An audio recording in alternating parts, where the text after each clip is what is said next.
Niat cecar Prabowo, jurnalis asing ini malah kena skakmat. Prabowo jawab cecaran asing di forum dunia. Say to them. Who is concerned? There's some critics who say you may clamp down on democracy. Who is concerned? So you're saying... Who is concerned? So you're saying there is no concern about that? Pemirsa, kehadiran Prabowo pada wawancara Forum Akbar Internasional menyita perhatian publik dunia, bahkan terlihat jurnalis melontarkan beberapa pertanyaan yang sangat krusial kepada Presiden terpilih Republik Indonesia tersebut. Bagaimana kelanjutannya? Mari kita simak secara langsung interview dengan Prabowo Subianto. Joining us today. Thank you for inviting me. You campaigned on the promise of continuity. Give us a sense of what policies will be a priority in your first 2 years of government. Yes, as you know, nation building is a long-term process, and President Joko Widodo has built a strong foundation, and I'm determined to build on that foundation, and my core focus will be first on food security. Indonesia must be self-sufficient in food, and then energy security, energy self-sufficiency, and we are determined to bring down poverty in a massive campaign, massive effort.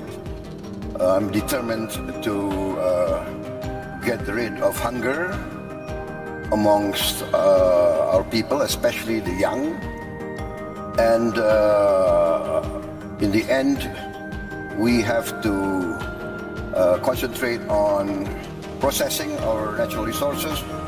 We have to make a great effort in downstreaming and to industrialize, and all of this needs good governance.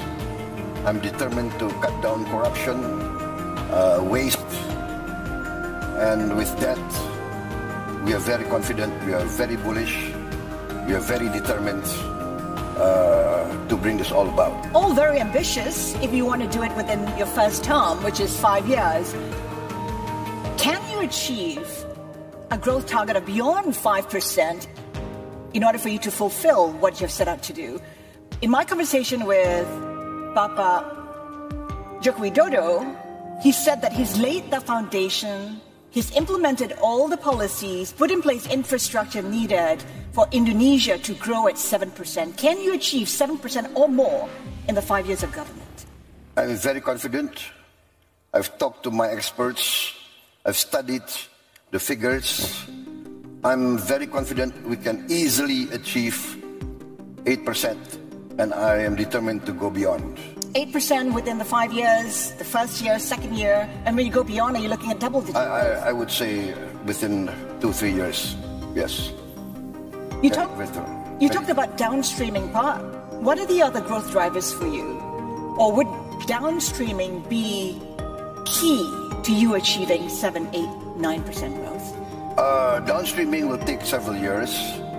What will be a growth driver in the first years will be our concentration on agriculture, food production, food distribution, and energy. We want to go green in a very quick way. We want to produce our diesel from palm oil, and this will be a very strong growth driver. You know, we import $20 billion every year for diesel oil. So can you imagine the savings we will have when we will switch to biofuel? Indonesia has often said it is open for business. Yet, I think a lot of investors say it's adopted protectionist policies, limits on the export of nickel, coal, palm oil. Is it important for you to move away from nationalistic protectionist policies? No, I think there's a misperception. We are not protectionist. What we are doing is very logical. Every country in the world will fight or will protect the national core interest of their people. And we think that we want to industrialize, and those are our natural resources. We have to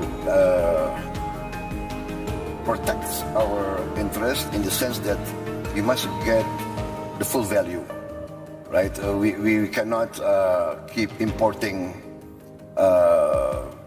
industrial goods all the time. It's not fair to our people. We will not be an advanced industrial society if we are just a producer of raw materials. I want to touch on your spending plans. When you campaigned, you talked about how you want to provide free lunches, free milk for students, and some are questioning how you will pay for such a program. Can you fund that program if you're unable to perhaps raise the limit of your budget deficit beyond 3%? You've said you can. We have studied this. We have, we studied all the figures, and we are very confident we can do that. We are very confident we can do that. And while keeping your budget deficit at 3%. Yes, 3%. And the 3% is something arbitrary. Not many countries hold to that. But we have a tradition of prudent fiscal management. I think we have the lowest debt to GDP figure in the world, one of the lowest. And so now I think it's time to be a bit more daring within good governance. So what does that mean?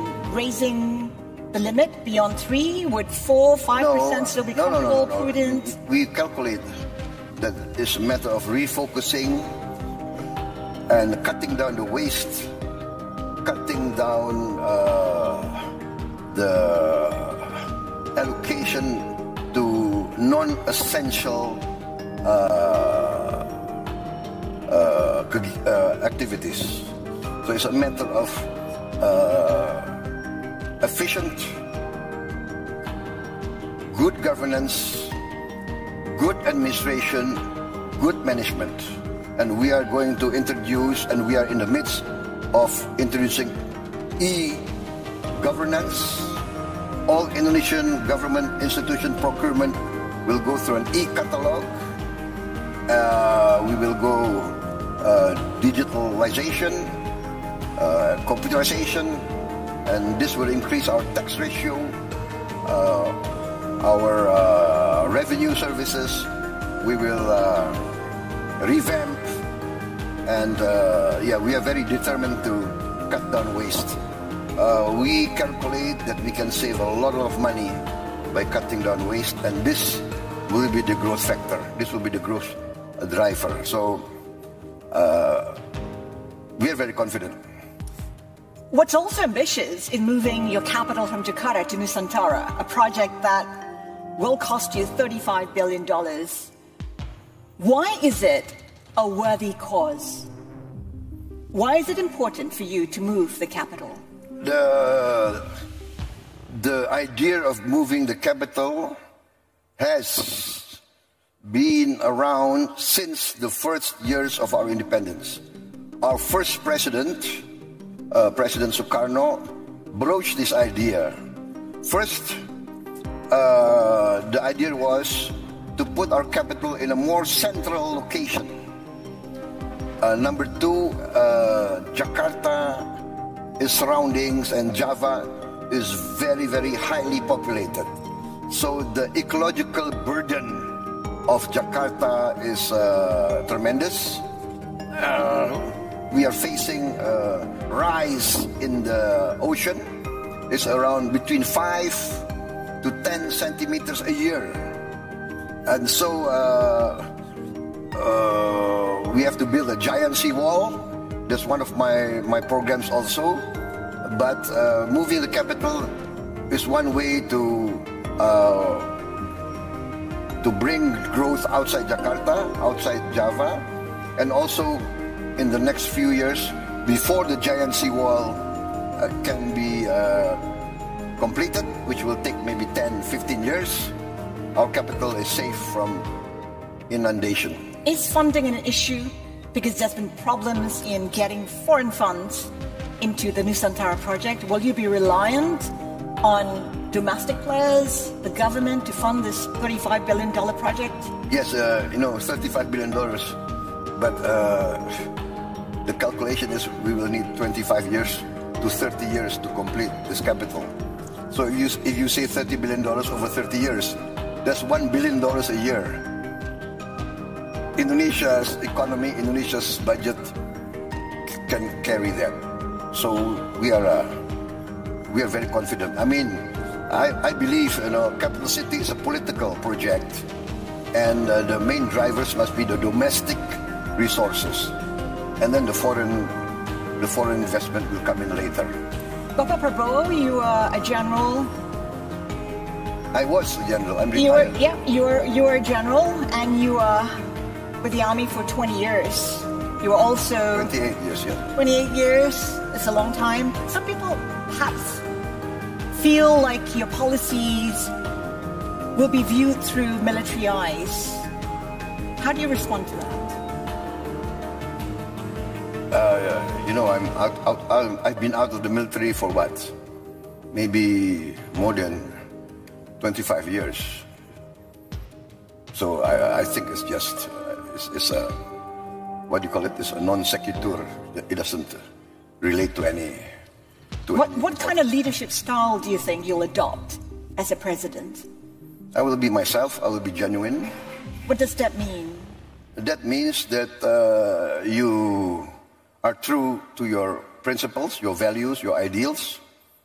And as a patriot, my main value is the well-being of my people.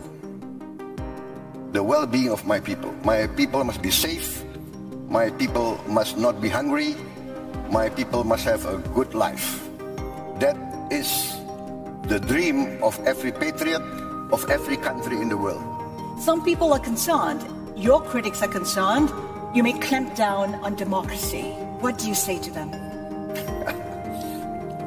Who is concerned? There's some critics who say you may clamp down on democracy. Who is concerned? So you're saying there is no concern about that? Why don't you ask the Indonesian people? I go to elections already 4 times. I go to my people. I ask their consent. 3 times they did not give their consent. This time they give the consent. Where is the concern about democracy? The concern about democracy is, I think, made up by some people in the press. So that would be us then. Each country have their own culture, history. Every leader of every country must serve their own people in their own way. So I said, I go to my people. They rejected me 3 times. They accepted me this time. So I will work very hard so that I don't disappoint my people. Right? What do we live for? We live for the legacy we want to leave behind is a good reputation, a good name in the history of our country. Just to wrap up, because we're running out of time, as you said, you attempted to be president several times, and this time you succeeded. Why is it important for you to lead Indonesia? Why is it important for you to be the president of this country? Basically, it is the desire to serve, the desire to serve the people. I grew up in many countries, and I saw my people, many of them are very poor. In my heart, I cannot accept that in this day and age, Indonesia, member of the G20, Indonesia, the fourth largest population in the world, many of my people are still living a very, very difficult life. And that is what drives me. I want to do my bit. I want to make my contribution with my insights, with my experience, with my leadership. I believe I can contribute a lot to bettering the life of my people. President